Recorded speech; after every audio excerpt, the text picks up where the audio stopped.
What's going on, guys? Today we are doing a book tag. I have not done one of these in a while.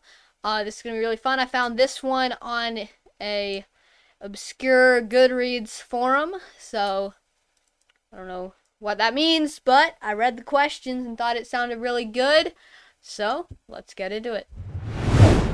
Alrighty, the 20 questions book tag. I have the questions pulled up here on my computer. Let's get started. Starting off with question 1. How many books is too many books in a book series? Okay, so this is interesting. I would say, how many books is too many books? I'd say probably around 10 or so.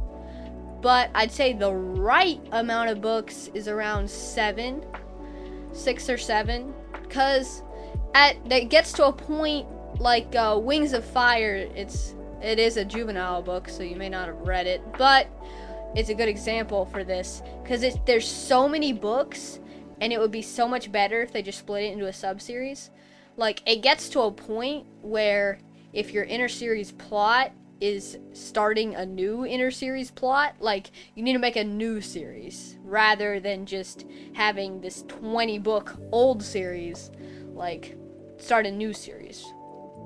Like, Heroes of Olympus is not part of the Percy Jackson series, and it shouldn't be. Like, it fits as its own series. It gets to a point where if you try to write too much in a series, then it ruins it.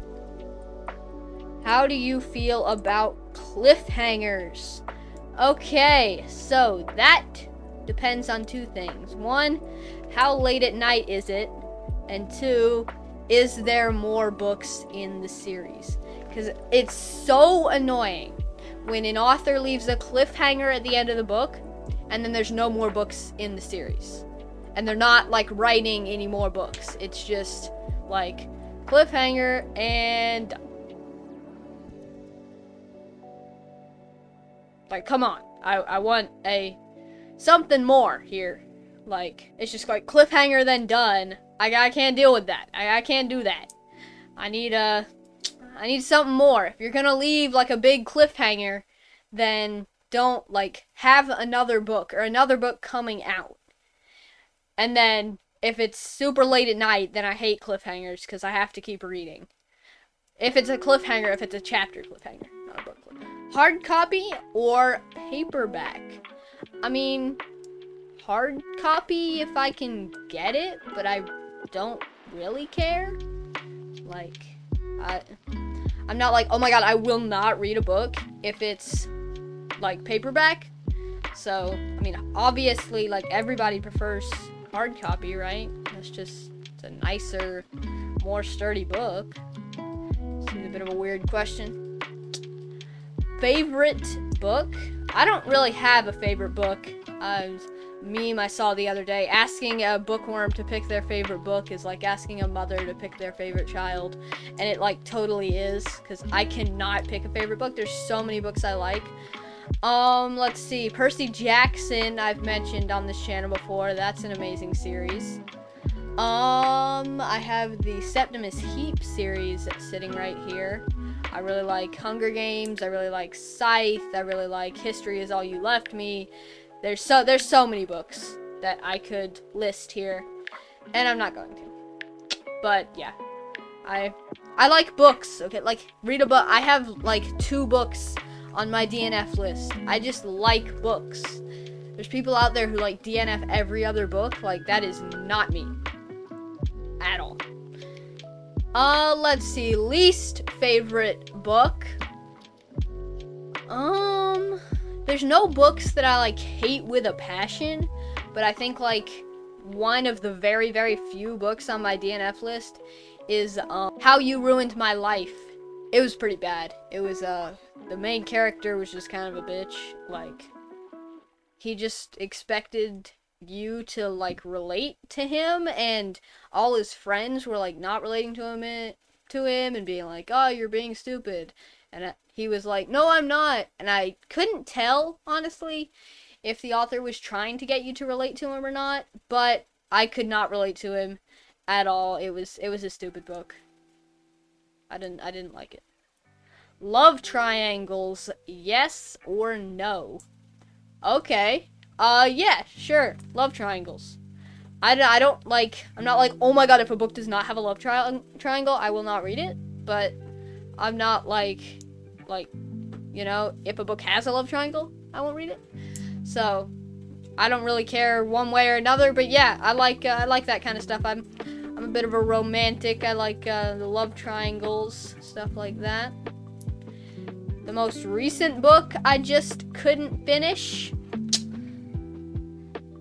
How You Ruined My Life. My what I said was my least favorite book. I said I do not DNF books. Like, I read them, and even if it's like not my favorite book, I just don't hate books. One of the reasons for this, I think, is I get a lot of my books from the library, so they're usually like at least semi-good books because they've made it all the way to the library level. Like, I don't really buy books at all. Like, if I own a book, I got it for like Christmas or whatever. So there's that. But yeah, How You Ruined My Life would be the most recent book I could not finish because I just don't DNF books at all. A book that I am currently reading. Let's see, I just finished, like, last night, I Am the Messenger by Marcus Zuzak. I talked about it in my book haul video the other day. You can link down below in the description to that. That was a great video. But yeah, I just finished that. I'm also currently reading Harry Potter and the Half-Blood Prince. I'm slowly working my way through the Harry Potter series. But I am about to start reading the first book in the Vampire Academy series. I think it's just called Vampire Academy. But I've already read that one. So I'm not currently reading anything super avidly. But I just finished a book, and I'm going to start another one tonight. So there is that. Last book I recommended to someone. Let's see. In person, it'd have to be my mom. I'm trying to get her to read The Hunger Games, and she just keeps giving me excuses, saying she's reading other stuff right now. So I think in person that would be the last book I recommended to someone, but through YouTube. I just finished recording the video that released last Saturday or Sunday, which is weird, but I recommended Percy Jackson in that video. It was a ranked list of all Percy Jackson books. So that would be the last book I recommend to someone online. The oldest book I've read by publication date, I don't know. I read pretty much all contemporary, so it'd have to be, I honestly don't know, Lord of the Flies, maybe? That was pretty recent. I read that for an English class. I don't know. I don't know if they'll show up on here, but I have these classics here. Robert Ingpen illustrated. They're awesome. Not for an English class. But yeah, if you know the publication dates to these, tell me, because I have no idea how old any of the books I read are. But sitting right here, classics-wise, I have Alice's Adventures in Wonderland, The Wind in the Willows, Peter Pan and Wendy, Treasure Island, Pinocchio, Tom Sawyer. I've also read Huckleberry Finn, Alice Through the Looking Glass, The Wonderful Wizard of Oz, The Jungle Book, and Heidi. But I honestly don't know when any of those were published. The newest book that I've read, again, I really don't know. Like, most of what I read is very, very recent. Like, it's at the library oftentimes, so it's not, like, always super recent, but I don't, like, the newest book I've read would be published in, like, 2020. Like, it would not be, like, anything old at all. But I can't bring anything to mind right now, because, as I said, I don't own a lot of books. Favorite author? I don't know. I really like Rick Riordan. great author. Percy Jackson, Heroes of Olympus, Kane Chronicles, all those are amazing. Let's see. Recently, I don't know. I just like a lot of books. Like, it's so hard to pick out a favorite author. Adam Silvera is he is one of my favorite authors. I used to really like Becky Alberti, Simon versus the Homo Sapiens Agenda and the Upside of Unrequited, but looking back, those were kind of cheesy, so I don't know. But then, like, every single book I have sitting right here on my desk from the library, like, I like the authors of. So I just don't, like, there's nobody I'm, like, obsessed with. I'll get on kicks of one author and just, like, read all their books. John Green, he's great. Question 13, buying books or borrowing books? If you've watched any single video on this channel, you know that I love borrowing books, and I have honestly bought maybe 3 books in my life. Borrowing books all the way, it's just so much easier. And then, like, because I don't like owning books, because I don't tend to reread them that much, unless I, like, really, really liked it. So, yeah, definitely borrowing books. I know some people, like, don't like it because like a bunch of people have touched it before them, but yeah, that's a sense of community, you know, like everybody sharing their germs. Yay. A book you dislike that everyone else seems to love. I have no idea. I don't dislike very many books at all. Like, I said it before, I'm gonna say it again. I just like books. You know, like, maybe I need to be more of a critic, start nitpicking all this stuff. But yeah, there's no books. There's maybe like 3 books that I actually dislike, and then they're known for being not great. So, yeah. Bookmarks or dog ears? I'm sorry to say it, but I have used a bookmark maybe twice in my life. I'm gonna have half the people out there calling me a monster and the other half being like, yeah, me too. But yeah, I always dog ear. I never used a bookmark. My mom, she always tries to get me to use a bookmark, but I will not relent. It's just so much easier. A book that I can always reread. Any of those of my favorite books, I mean, per the Percy Jackson series, that's not really one book, that's a whole series. Fire from the Septimus Heap series is great. I'm trying not to, like, just think about the books that I've recently read, because I feel, like, biased thinking about that.